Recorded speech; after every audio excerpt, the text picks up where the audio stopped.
and welcome to World Insight with Tian Wei, coming to you live from Beijing on CGTN. Coming up on today's program, a van terror attack in Barcelona has left 14 dead and hundreds injured. Is Spain the latest victim of ISIL-inspired terrorism? French President Macron's approval ratings have tanked in the wake of his economic reforms. Can the president's unpopularity hinder his plans for France's place in the EU? Mahjong was accepted as a mind sport by the International Mind Sports Association in April. How well has this ancient Chinese game been adopted around the world? Hello and welcome to our program. We begin today's show in Barcelona, where at least 14 people were killed and more than 100 injured during Thursday's terror attack. A driver deliberately slammed a van into crowds on Barcelona's most popular street. Citizens from 24 countries were among those killed and injured. Hours later, another attack happened in Cambrils, a tourist resort near Barcelona. So far, 4 men have been arrested as a countrywide anti-terror operation remains underway. ISIL has claimed the responsibility for the attack, though the claim has not been verified. This terror attack once again raised the security concerns for Europe. So, are the Barcelona attacks another follow-up of renewed terror campaign in Europe? The answers from our panelists in Brussels. First of all, we go to Daniel Grohl, who is the director of the Center of European Policy Studies. Welcome to our program, sir. What do you make of this large-scale attack? Such casualty, 14 dead already, hundreds injured. What does it say about the capabilities in Barcelona and the surrounding areas in terms of its fight against terror? Yes, unfortunately, as you said, this was rather large scale. What we had seen in the recent past was rather people who acted individually and didn't get very far. But in the case of Barcelona, apparently up to 10 people were involved, forming an entire cell. And it is preoccupying that the Spanish police hadn't discovered this cell beforehand. It means that the level of dedication of these Islamists remains very high, and our security forces have to do even more to find them out. At this point, we do not know exactly whether it is domestically grown terror or hate crimes or the nature of this yet, and yet the suspicion was about terrorist attack, even though 12 people of that cell in fact, had been identified. But the driver is still on the run. Mr. Gross, what do the police say these days? And are other European countries were also in alliance in order to catch this guy? Yes, of course, there will be a European-wide hunt underway. And all the European security forces are actually working very much together. So I think this will be a case where Europe in that sense will not be wanting. But one must say that unfortunately, if one looks at the nationalities and the age of the presumed attackers so far, they confirm a picture which we have seen beforehand. These are very often just young males from North Africa or from North African descent, and there's very little one can do to prevent these things. Very little one can do to prevent these things, but this would definitely have a huge impact on the debate going on in Europe about the immigrants issue and also about the policy sufficient enough or not against the terror. Do you think this one, the largest one in Spain's history in recent decades, will once again wake people up? But the question is, what actions are likely to follow? Because we've seen similar attacks in other capitals and major cities in Europe as well. I think that the security service didn't need to be woken up. They knew that sometimes something will happen, because you cannot guarantee security, you cannot prevent all of the attacks. We don't know about all of the attacks which have already been prevented, and if you talk to the people in the security service, they tell you there are many of them which we do not see. So yes, the discussion will again be heating up, But after all, we see that this has very little to do with the recent wave of immigrants. It is more a long-standing issues which disaffected people from certain areas. Mr. Gross, before we go, we are in this holiday season, and Spain, Barcelona, certainly one of those must places in the world to go. But how much impact would this have on those cities, not only them, but also elsewhere in Europe? Experience shows that the impact is rather short-lived. There are usually a couple of days or a couple of weeks when people feel a bit strange, they don't go to the same place. But after all, Europe is also a very big place. So I think we will have a small impact, but at the end of the summer, things will have been largely forgotten. Daniel Gross, stay with us. We're going to have more discussions later in our program. Thank you so much, sir, for being with us. You're watching World Insight with Tian Wei. We'll be back after this break. Welcome back. I'm Tian Wei. A flash in the pan. French President Macron showed his youthful vitality after taking office, but did not show that he had enough political maturity. His approval ratings have dropped significantly in his first 100 days in office. Given the promise he had made before and the challenges he now faces, Macron is in a dilemma. Will he successfully solve the deep political and economic problems of France in the next 5 years? Take a look. Good times don't last long. 100 days ago, Emmanuel Macron, a 39-year-old man, became the youngest president of France. At that time, he was spirited. However, 100 days later, his approval ratings fell sharply from 62% to 36%, even lower than his predecessor at the same period. With Macron's political honeymoon period over, he is now experiencing the bitter time. Things get announced, then they're contradicted. Then, I think the new members of parliament aren't exactly on par, but it's not their fault. They're young and inexperienced. But who can say?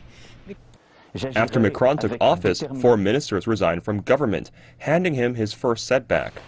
And he firmly promoted the reform policies which conflicted with the interests of various groups. He cut the defense budget, offending the military. In Parliament, he passed a bill to allow labor reform, offending workers.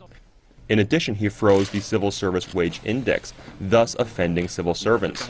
Many people are now critical of his reforms. If he continues, he risks sacrificing his political mandate. The worst thing would be not to appear that we are a phase of absolute mobilization, the ministers, the parliament, but also our administrations with the ambition of deeply transforming our society. Even though Macron's government faces challenges, reform is vital, not only for France but also for its status in the EU. In recent years, the French economy has declined sharply, diminishing its status in the EU. As a country with a profound history, France is always full of confidence. Whether France can be back or not is dependent on this vibrant young man. So just how can French President Emmanuel Macron's approval rating sink? Why is that? Let's turn to our panelists. Joining us in Paris, we have Alexander Andorra, who is a political scientist specialized in French politics. In Nantes, France, we have Albrecht Sontag, who is a professor of European Studies at the EU-Asia Institute of ESCA School of Management. In Brussels, we have Daniel Gross, once again, who is the director of the Center for European Policy Studies. Gentlemen, welcome to our program. I hope I tried to pronounce your name, and I hope I did it all right. But let me begin by asking the three of you.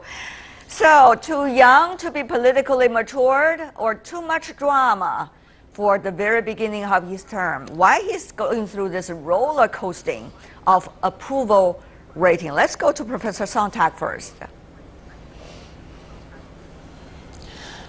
Yes, I don't think it's so much of a roller coasting, actually, and I don't think it's a question of maturity.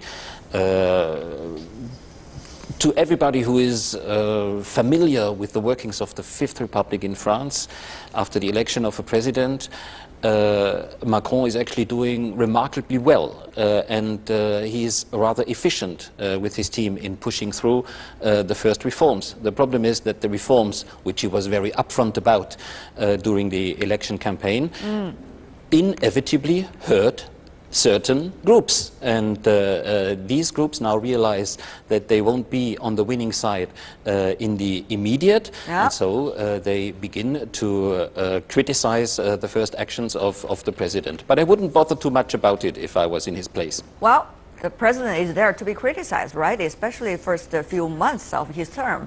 It has not been seen in France, some say, this kind of drop in approval rating since Jacques Chirac shed 15 points in the mid-1990s. Mr. Macron, even more unpopular, some suggest, than his predecessor, François Hollande, who managed an approval rating of 56% at the same stage of his presidency. According to the latest number, Mr. Macron only 54% compared to earlier 62% and also 64% in May and in June. So, Mr. Andorra, do you agree with your colleague, Mr. Sontag? Nothing to worry about for the president.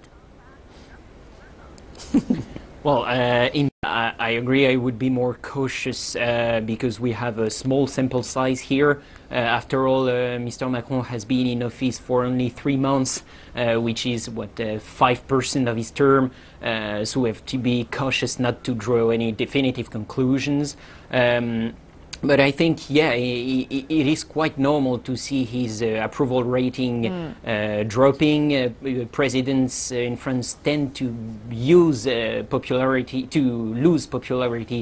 quite quickly. And let's remember that also Mr. Macron's election was more the result of a tactical maximization of a favorable political landscape rather than a surge in popular support for him. So it could also explain this more rapid than usual reversion to the mean in his popular ratings. Mr. Gross, you have already heard the other two gentlemen. They are rather belonging to the camp of honeymooners in a way. Let him flex his muscles in order to achieve something, if he could ever. Mr. Gross, what is your opinion, particularly domestic economic agenda? President has only a limited period of time during which he can really push for large changes, and that is exactly at his mandate. So if he thinks long term, he will say, damn the torpedoes, I don't care about my approval ratings for the first 2 years. The key thing is that I get my key reforms through. And it seems that he will succeed in reforming the labor market, which presidents before him have not been able to. So I think this is a sign that maybe he's really at work and he wants to try to achieve something. However, one thing is clear, that outside France, in Europe, his strength on the European negotiation table will depend also on his approval ratings, because people from the outside don't know the details of French politics, but they read the newspapers, they read the approval ratings, and if Macron has very low approval ratings, then he might not be taken very seriously in Brussels. I see. Mr. Andorra, you know, he's trying to do several things all at the same time. You know, the pension, the labor, try to reduce the cost and the pension spending of the nation. Secondly, to reduce the defense spending of the nation as well. That's likely to, in a way, disturb the interest of quite some in the country, different camps. So Mr. Macron, even though he comes up with a lot of popularity in order to win the presidency, but that only happened during the campaign time. Can he sustain as a politician to do unpopular things, as Mr. Gross just suggested, for 2 years? Well, he's not French, so he doesn't care. But what about the French people themselves? Mr. Gross, no offense. Yeah. No, first, I think precision would be that he talked about doing all these things you just mentioned, but for the moment, his main focus is the labor reform, which is underway right now. And I think we'll have a clearer picture in September when the labor reform will become the real focal point of the debates.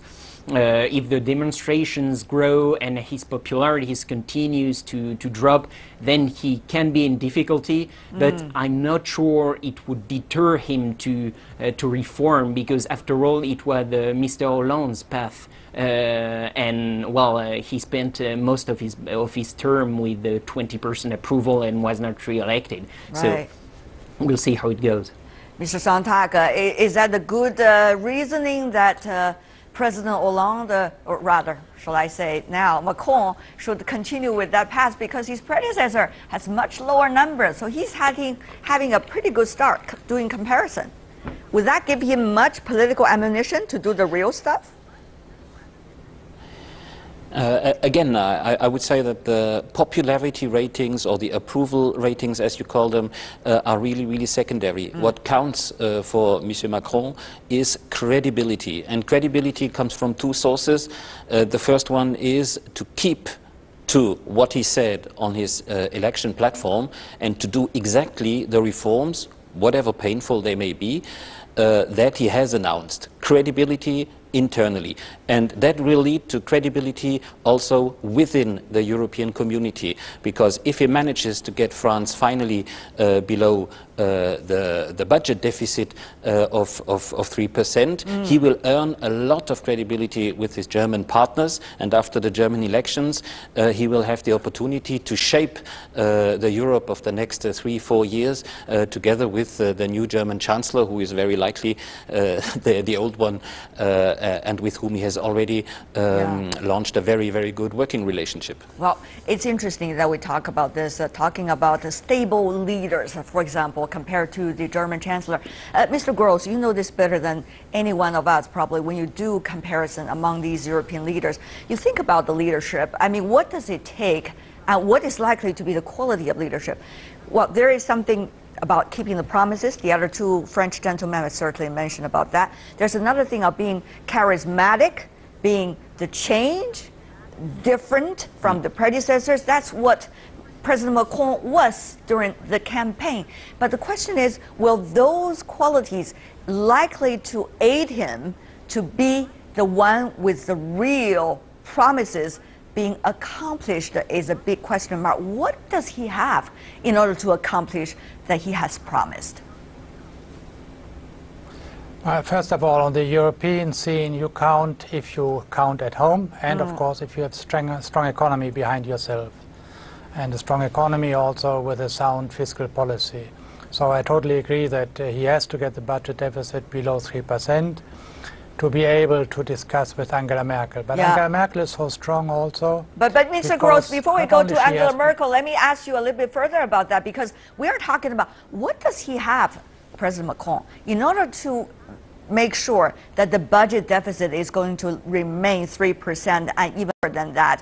What is giving you the thought that the public will be rallied behind him, even though he's taking the interests of some people away at this point, particularly his approval rating also is going down? Will his political rival take advantage of this? Will his political ammunition soon erode? That's the biggest concern.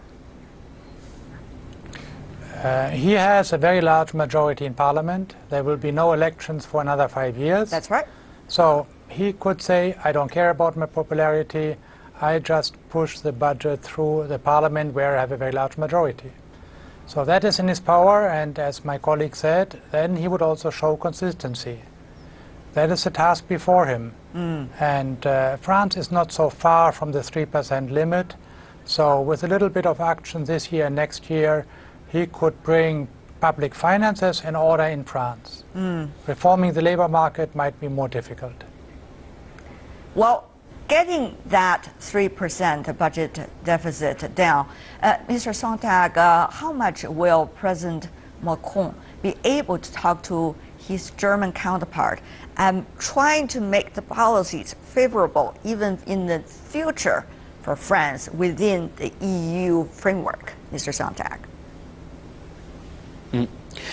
I must admit that I'm relatively optimistic. about the chances of President Macron to get the oft-quoted Franco-German engine running again. Okay. There is a window of opportunity, I would say, after the German elections, with two pretty charismatic leaders well in place and with a good understanding between the two of them. And if he gains that credibility that I mentioned and that Daniel Gros also talked about, then he will be able to be a real partner to the Germans, and that's essential in the German perspective.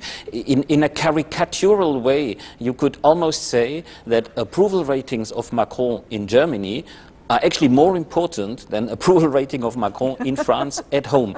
Because, as Daniel said, at home, he is not in danger. He has a large majority and he can push his reforms through if he has the stamina and the energy to hold fast against the problems that will arise in September, October, the big protests, etc. It's very important that he's taken seriously by the European partners, and the most important of the European partners for him is obviously the Federal Republic of Germany. So I'm relatively optimistic. If not now, when? I mean, neither Sarkozy nor Hollande had the means to really get the Franco-German tandem going again, but Monsieur Macron, he's definitely in a position to do so, and he has strongly focused on it, also with regards to certain human resources that he has put into place. Mr. Andorra, you are not mattering anymore, according to Professor Sontag. The French voters, or rather the German voters, are the most important for President Macron. Yeah, I don't really agree with that. Well, first, I agree with the fact that popularity ratings are not important right now, because there is no big elections coming next year. But in 2 years, there will be the European elections, and then there will be the regional, and then the local elections, and then again the presidential elections. And academic research shows clearly that popular ratings are one of the best predictors of electoral success. So I think Mr. Macron will care definitely about his approval rating, but later. And for the moment, as we said, he seems to be focused on the job of governing and reforming. There is indeed room to be optimistic because economic planets seem to be aligning. Okay. Unemployment is beginning to decrease, but again, we'll see. There is more scenarios than only the optimistic one. You know, Mr. Gros, it is no secret that Germany is this reluctant leader in Europe right now. It wants France to grow as much as possible under this new President Macron. But the question really is, what if it happens? I mean, President Macron, entertaining his American counterpart. We all remember those scenes very well, all the handshakes and everything, the drama as well, personality. But this will not the real leadership. The real leadership is about the economy. The real leadership is about the politics, particularly given the Brexit.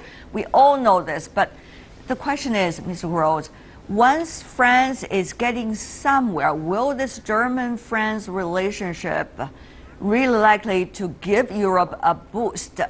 Or it is likely going the other way? Because once you have politicians with another personalities, that's likely to go any direction. Mr. Gros. I would say the stronger France becomes, the stronger also the Franco-German couple will become, and the stronger Europe will become also as well. Not so much, I think, in fear. I don't think there will be a very big change to the way the euro area is governed. We won't have a European finance minister. We might have a few more changes to our banks, but that's about it. But it's in the area of security and of defense that there could be much bigger changes. And one of the big problems for Angela Merkel is that she knows that the American security guarantee has become less strong. She wants to strengthen the European pillar, and she's actually willing also to spend more. But in Germany, she can spend more on defense only if she can tell the German public that she is doing it for Europe, together with the other Europeans, together with France. And that's why she needs a strong Macron. Very interesting. Of course, we're also seeing the German election coming up next month, which of course another big event. What would all of these political interactions mean for all those leaders, major leaders in Europe? We're going to have to wait and see. Thank you so much for now, gentlemen, for the three of you for being with us. Alexander and Dora, Brecht Sontag, and Daniel Gross. Thank you so much. Have a great weekend. You're watching World Insight with Tian Wei, coming to you live from Beijing. Still to come on our program, China is pushing for Mahjong to become a performance event at the 2022 Beijing Winter Olympics. This ancient Chinese game has won millions of fans from around the world. So does it now deserve some Olympic recognition? How would you play those games during the winter time? That's a good question.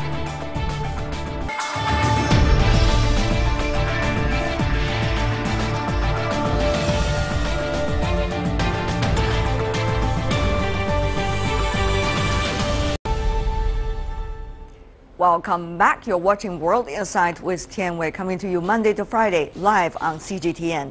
The 2022 Winter Olympic Games will be held in China, and the country is trying to turn some mind-based sports, such as Mahjong, into performance games at the grand event. The game of the Mahjong is an ancient Chinese invention that now enjoys huge popularity, not only in China, but across the globe. So how do we play it, and why it's so popular? Before the discussion, take a look. Mahjong, an invention from ancient China, and still one of the most popular leisure activities in the country. To play Mahjong, you need 4 people and a square table.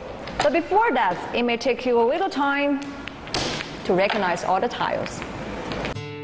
A set of Mahjong usually includes 136 tiles with different patterns, like dots, bamboo, and characters. Each of the 3 patterns are divided into 4 sets of numbers, 1 to 9. Besides that, there are also 16 winged tiles and 12 dragon tiles. Roll the dice to determine the dealer, and the game begins. Each player gets 13 tiles, and the dealer gets 14 to discard 1. To win, you need to gather 4 sets and a pair. Each set can either be a triplet or 3 tiles of consecutive numbers in the same pattern. I'm giving you an example here. So look, I've already got a pair and 3 sets. This a pair of 2, and 7, 8, 9 sets. These are characters, and a 2, 3, 4 dots, and a triplet of 8 dots. And I'm now only waiting for a 3 bamboo to win. Playing Mahjong requires skill, calculation, and a bit of luck. 1万，胡了，这么快胡了？哇，这也行，这也可以啊。胡了，胡了 means you win. It's a very important word. Remember that. Originating from China, Mahjong is gaining popularity in Asia, America, and Europe. The first World Mahjong Sports Games were held in China in 2015, and in April 2017, Mahjong was officially recognized as one of the 6 mind sports in the world, alongside bridge, chess, Go, Chinese chess, and drafts. 何伟伟 CGTN 广州。 Mahjong, Mahjong, Mahjong. That's the national game of China, some say. We are joined now in Beijing by our sports commentator, Dong Jun, also in Beijing, Ada Tangen, our current affairs commentator. In Stockholm, Axel Essenberg, who is the vice president of the, listen to this, European Mahjong Association. Welcome, sir, to our program.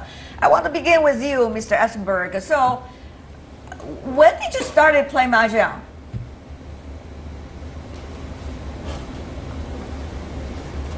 Mr. Essenberg?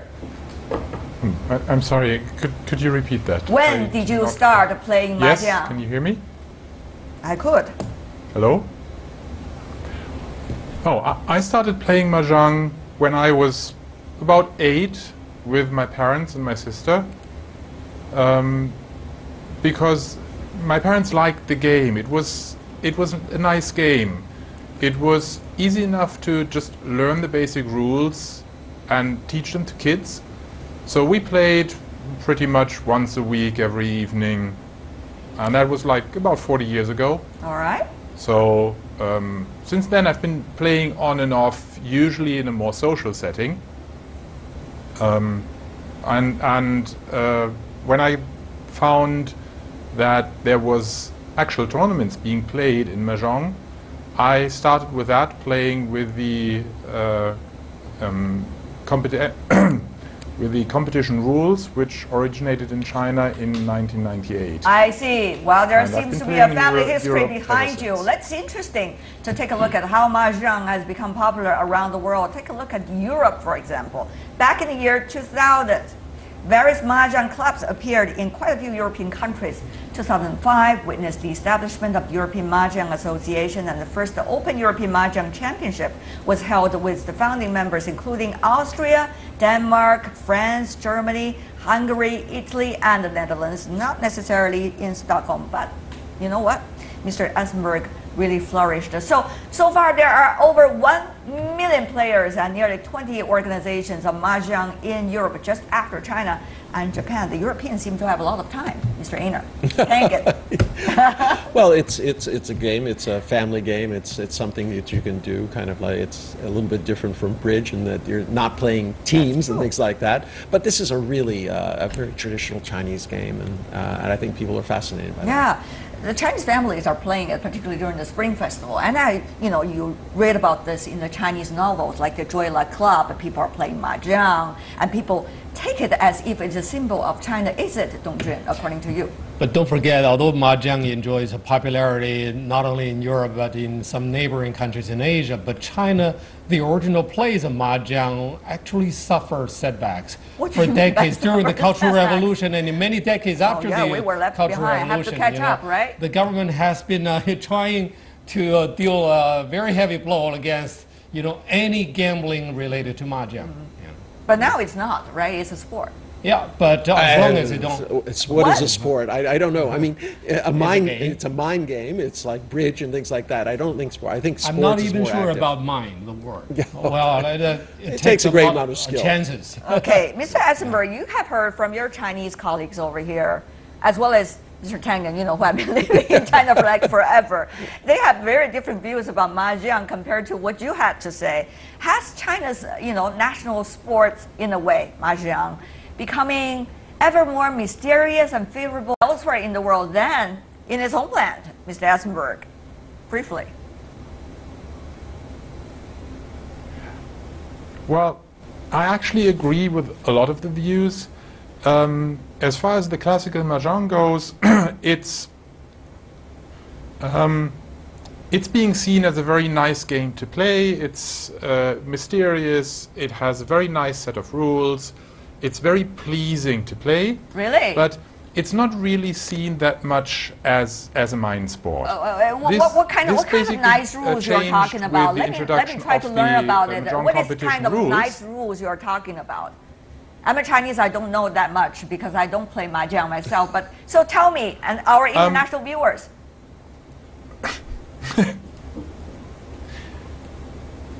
Well, in general, the original idea is rather straightforward. You don't need specific combinations of tiles to make a winning hand. All you have to have is 4 sets of 3, which have to form a certain pattern, and then a pair. But there's no additional fixed rules. As soon as you have this pattern ready, you have a hand, you will get score. You may not get a high score, but you will get a score, which means tactically it's sort of you can play for nice hands. Make sure that your hand is looking nice and get that, or you can play for a fast hand, and it works like that. You know what? Our producer in contrast had to that, prepared. in the Mahjong competition rules, you very complicated, according to you, Mr. Eisenberg. Our producer had prepared this very nice set of Mahjong that's shown over here. So it all has very different kinds of symbols. Some is supposed to indicate the kind of scores you're likely to achieve. Some are just used as tools in order to achieve those scores. So very interesting over there, a whole set of it. Get your mind-boggling test, Spring Festival. Character, circle, and bamboo. And don't forget flowers and winds. Wow.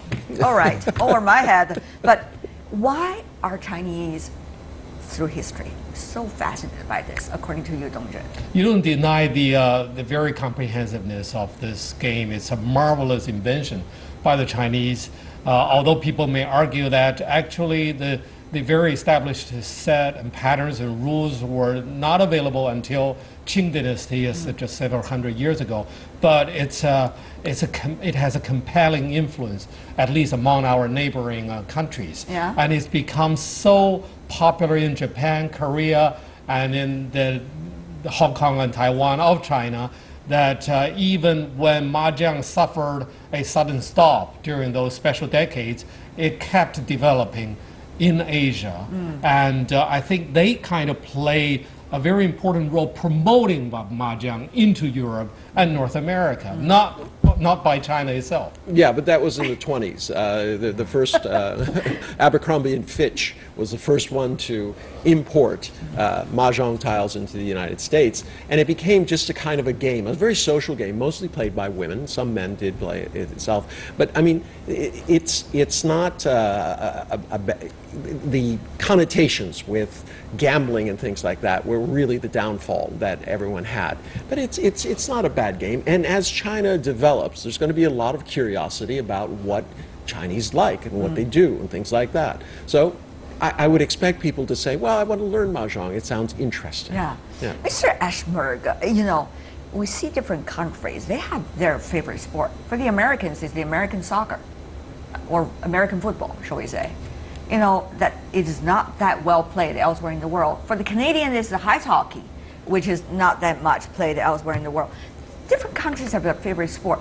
And Chinese have this sport that you just sit around the table as if you could have just dumplings right after it. Yeah, but I mean, a lot of it has to do with pursuit of luck. Okay, all right. Mr. Yes. Essenberg, what about your assessment? Does it show the national characteristics in the sports they play? Well, to be honest, I think the comparison with the sports with American football or ice hockey are misleading. Because aside of those, each of those countries also have specific games people play in a family setting. And initially, to play Mahjong, you need 4 people. So it is very much useful in a family setting, in a small-scale setting. You don't need big teams, you don't need a huge backdrop organization, huge fields like you use for American football, lots of tools or anything. Right. You just need a Mahjong set and 4 people.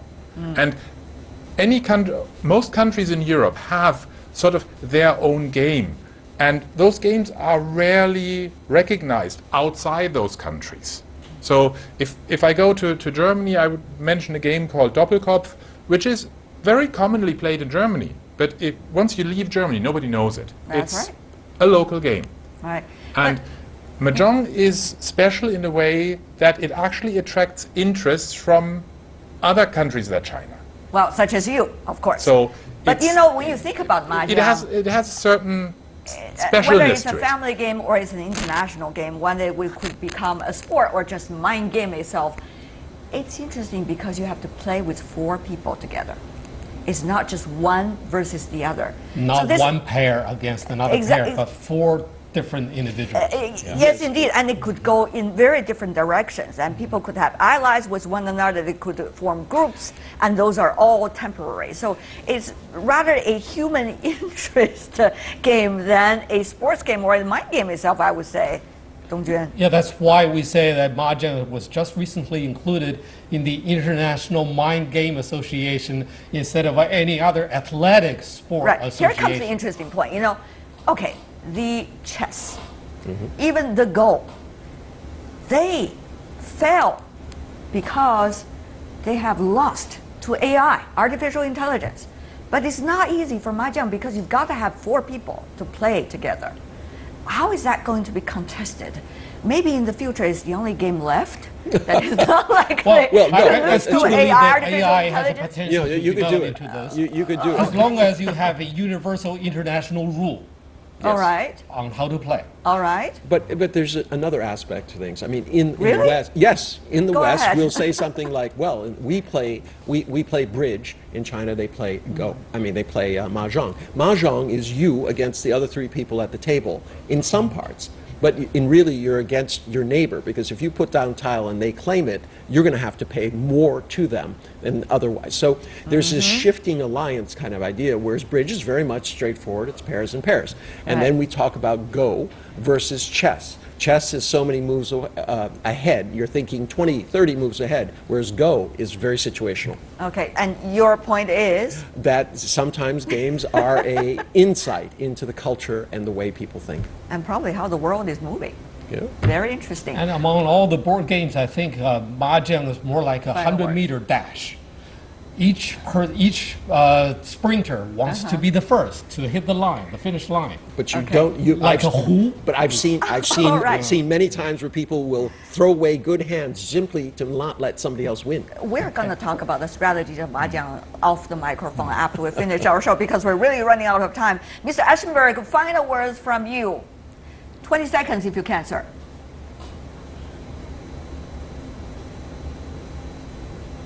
Seconds. I hope that there will be a nice event concerning with Mahjong on the Winter Olympics in 2022, because I think it would be a very good showcase to show how far Mahjong has come from being a backroom, luck-based betting game towards an actual mind sport. All right. Which it is. Axel Eschenberg, Einar Tangen, last but certainly not least, Dong Jun. Thank you so much, gentlemen, for being with us, and enjoy your Mahjong over the weekend.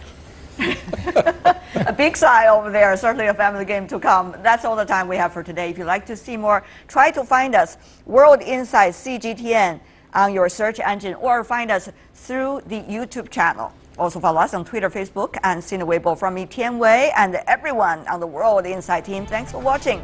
Tune in again next week for insights across China and around the world. Have a great weekend, everybody. Thank you, sir, for being with us.